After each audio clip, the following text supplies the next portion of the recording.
What's up, guys?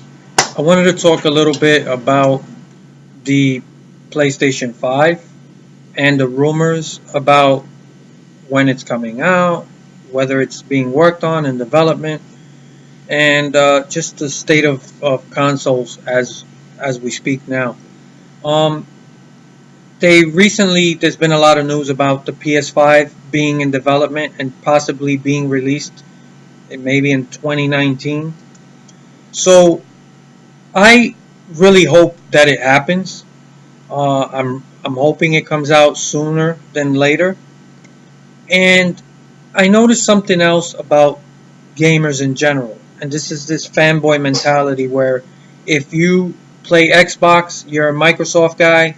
You kind of uh, just defend everything Microsoft does, and you attack Sony and PlayStation gamers, and vice versa. Sony guys or fanboys do the same thing the other way.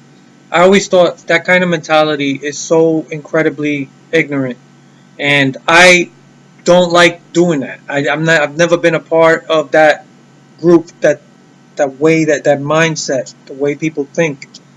Um, I don't relegate myself to a specific group. I just take things as they come, one thing at a time, and I decide for myself how I feel about it. So, as we know, Xbox One X is now here. It's a reality. And there's a lot of people, especially, like I said, these quote unquote fanboys who try to downplay it, how good is the console? Or then you have PC gamers. These really, they're even worse. Okay, for the most part, not everybody, but um, they want to always remind you how superior they are, or PC gaming is. Consoles have been around for a long time, and I don't think they're going anywhere anytime soon. Eventually, maybe. Okay, I don't know for sure, but they've been around for a long time, and there's a reason for that. So while you can definitely accurately point out how PC gaming is superior in many ways, yes, it is. But I this is where you see the hypocrisy in people because they give you one-sided arguments and they tend to leave out all the negatives. So they'll tell you how, oh yeah, well PC, even the best console isn't as good as a mid-range PC. But then they'll insinuate that yeah, you can build a PC that's far superior for only like $300-400. A lot of that is bullshit. I'm gonna tell you right now. I've seen a million videos of people building their own PC, quote unquote, but there's always something they leave out. They don't tell you. Little shortcuts, and at the end of the day, PC gaming can be expensive, and there's always something else to just pop up that you weren't expecting. I'm not here to downplay one or over the other. I'm just saying there's benefits to consoles, there's benefits to PCs, but the simplicity of playing games on consoles, it's still appealing to a lot of people. And a lot of people just are not PC savvy. I don't know a lot about computers. Yeah, I can get around a bit.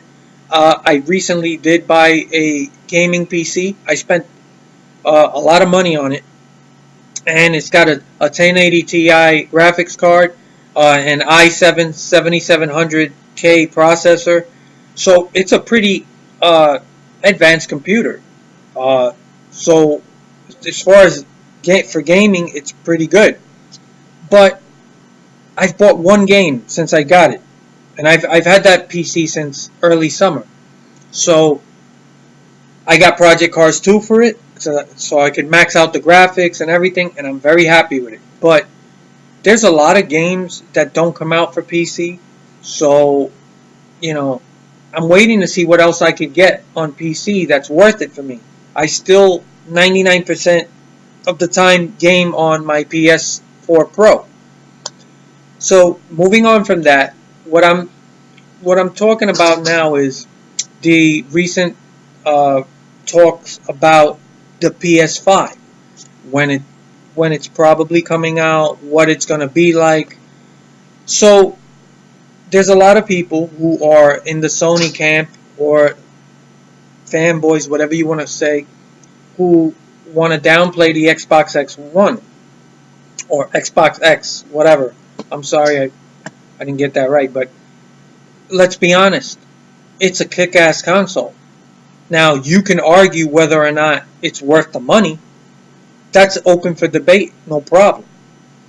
But it's pretty kick-ass. And they claim, they're always going to claim that it does more than it really does. But for the most part, it's a 4K 60 frame per second machine. I don't think every game's going to hit that target. But it's more powerful than the PS4 Pro, hands down. So anybody who wants to claim otherwise does not know what they're talking about or is just being a fanboy full of shit.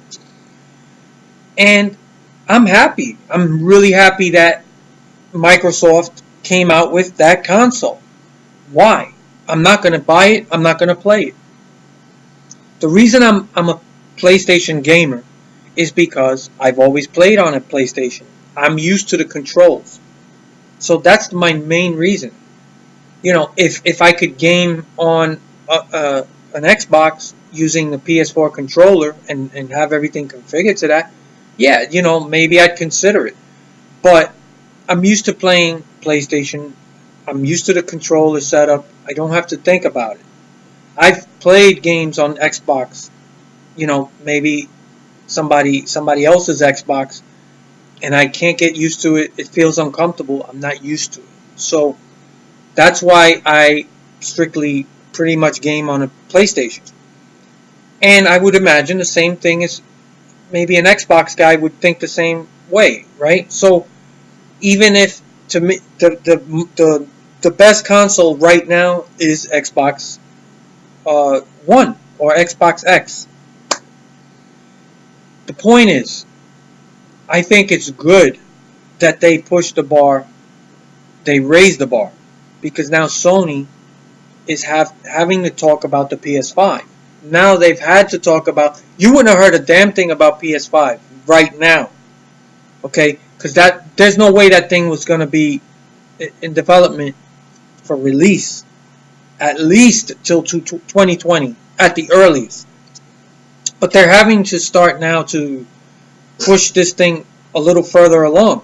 Also, they're probably rethinking the development of the console itself, because now they know what is, the hardware in the Xbox X or Xbox One X. They know what's in it. They know how powerful it is, and they know the price point that they reached. So now Sony, they have to surpass that. So whatever plans they had, they probably making big changes. And the bottom line for me, I think their target has to be, you got to guarantee native 4K, not upscaled, right? So if you get 4K, 60 frames per second, HDR, okay, and the ability really to use virtual VR, that does require more powerful hardware. So if you can guarantee those things, then that's should be your target, right? I think anything beyond that is completely a waste of money, right? Like 8K, let's say. Just throwing that out there. Not that anyone's talking about it, but let's say Sony wanted to do that. That's a waste of resources. There's no point in it, right? I think 4K 60 frames, you've pretty much hit the benchmark that even developers are having a hard time meeting. So I think if you develop the PS5 with that in mind, 4K 60 frames, HDR, and VR capabilities, and that the machine runs smoothly, without straining, I don't know what else you can ask for. Now, the other question is that everyone talks about, and this is where I disagree. Everybody talks about price point. Yes, it has to be affordable, but what is affordable to most people? Yes, some people think over $400 is too much for a console. I disagree. I think one, if you want to hit that target of 4K 60 frames for everything and have it run native and really be that kind of powerful at that level, I think you're gonna have to go above that price point. And I don't think it's unrealistic to think people are gonna go and buy this stuff. Think about it this way. Every fucking year there's a new iPhone or a new Samsung phone. You don't really need it. Are they really better than the previous years? What, you got a couple of new features, but people, they go and sleep on sidewalks. They don't care how cold it is outside for 3-4 days. Sometimes they pay people lots of money to sleep on a sidewalk so they could be the first to buy the next phone. And when you buy the phone, it's really not that different from the previous phone, but maybe one or two features. And then they claim that, certain things like the camera or something is a little better. But when you put the phones side by side, it's really not a noticeable difference. But people just gotta have it. So they buy phones they don't even need, which are more expensive than these consoles. I've seen phones that are, I can't believe how much people pay for these phones. So you're going to turn around and tell me that people aren't going to buy a console because it's $600, $700? I know a lot of people feel like that's too much, I can't afford it. But I don't think that's a lot of money for a console. If you really want to hit these numbers, right? So if you can do it for cheaper, fine, that's great. But these guys they're selling their consoles at a loss or breaking even. They're not even making profit on it. So there is a point where it becomes unrealistic. So I want the best possible console. And I want them to hit these target numbers where you don't have to worry about putting out another console for a long time. Because when it comes to games, let's be honest, if you can play a game at 4K resolution and have it run at 60 frames, yeah, I know, PC games are superior. You can run at 120 frames per second and maybe 8K. I'm just throwing that stuff out there, but who cares? You are now at the point where the resolution beyond 4K is not discernible to the naked eye. And 60 frames is a pretty damn good smooth frame rate. So if you can achieve this on a console, then I think you pretty much where you can expect to be, where it's not like, oh, okay, we need more. Also, the real weakness that I've seen in this generation now, I think, in all honesty, the reason we're seeing mid-range consoles, right? Like we saw the PS4 Pro come out after the PS4. Then we saw the Xbox Slim, and now you got the Xbox One X. The reason you're seeing these incremental boxes, because the Xbox One and the PS4, when they first came out, let's be honest, they were underwhelming. They just didn't impress people. And I think those consoles were built, they under-delivered, and they just weren't the same. They didn't have the same impact that the PS2 and the PS3 had when they came out, or the Xbox 360. Those consoles, when they came out, that was a real noticeable upgrade. And we didn't really see that with these consoles, with the PS4 or the Xbox One. That's why you see these mid-range boxes coming out, and I think PS5 needs to come out and just really nail that target. And every game should be able to run cleanly, smoothly, at 60 frames minimum and 4K. And have HDR on. So once you do that, really, it's all in the developers' court. The ball's in their court. And that's the other thing that I noticed with this generation. The games of this generation, yeah, there's a lot of great games out there, but overall, they didn't impress the way the PS3 era and the Xbox 360 or the PS2 era. The games that were being developed at that time, they were just more impressive to me in terms of content, the innovation. There's very little innovation now, right? There's some really good developers that are still pushing the envelope, but overall, I'm talking about, we are in the midst of an era where developers are doing a lot of cut and paste rehashes. And this really did start even at the end of the last generation. You got Battlefield and Call of Duty games. All these first person shooters that all feel the same. Just every year, it just feels it's just cut and paste rehashes. There's no innovation. They're like out of ideas. They're not really pushing the consoles to the limit. So the developers are largely to blame for the lack of excitement in gaming. So the next generation of consoles, they really need to make sure that they hit that demographic, that target of 4K 60 frames HDR for every game. At least give the developers that hardware where you know there's no longer any, okay, we need more power. We need more hardware power. It's really in the hands of the developers. So allow them to be more creative and innovative and let there be no excuse. So I really like that Microsoft pushed this Xbox One X because now they're forcing Sony to innovate and competition is good. And both Microsoft and Sony are pushing each other. Okay? So it's a good thing. And I'm happy for people that play Microsoft Xbox consoles. I'm happy for them. There's this other issue where there's a lot of people who are upset that these companies are pushing these newer consoles because they're like, oh, well, I just bought a PS4 or an Xbox One like 2-3 years ago. I just got one. Now they're pushing a new.